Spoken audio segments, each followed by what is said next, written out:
Pablo como escritor. El apóstol Pablo contribuyó más al Nuevo Testamento que cualquier otro autor.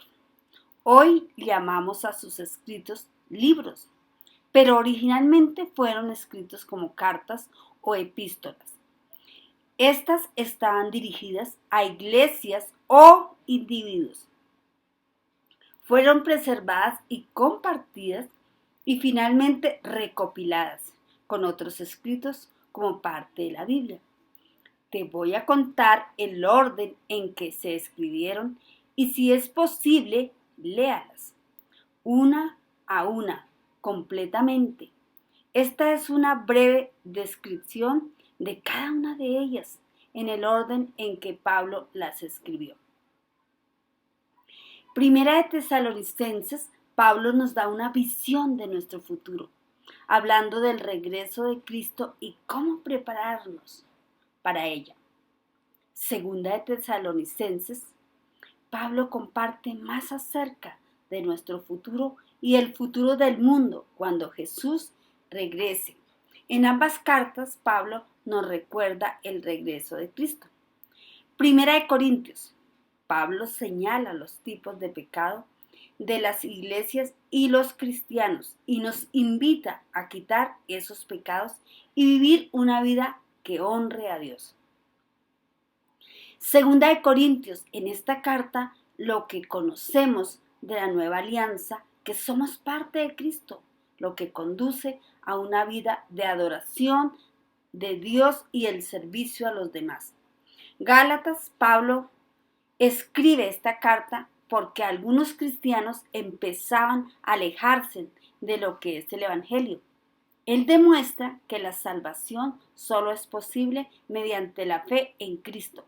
Cualquier adicción a la fe es un compromiso con el Evangelio. Romanos, esta es la obra maestra de Pablo, donde explica la profunda necesidad que todos tenemos que hacer bien con Dios y el hecho de que esto solo es posible a través del sacrificio de Jesucristo en la cruz. Colosenses, Pablo escribe que Jesús es supremo sobre toda la creación. Debido a su trabajo en la cruz, podemos vivir vidas que honran a Dios y Pablo nos muestra cómo hacerlo. Efesios, escrita no solo para Efesios, sino para todas las demás iglesias, porque en esta carta Pablo repite una y otra vez la frase en Cristo. Pablo, guiado por el Espíritu, descomprime todos los bienes que nos pertenecen a nosotros en Cristo. Se muestra la naturaleza de la fe y el poder de la iglesia como el pueblo de Dios. Tito es una carta personal, está dirigida a un joven y a la iglesia donde sirve. Nos muestra cómo ayudarnos el uno al otro hasta llegar a la madurez. Filemón, esta carta también es personal. Pablo escribe esta carta pidiendo a Filemón que perdone a su esclavo fugitivo que acaba de convertirse en cristiano.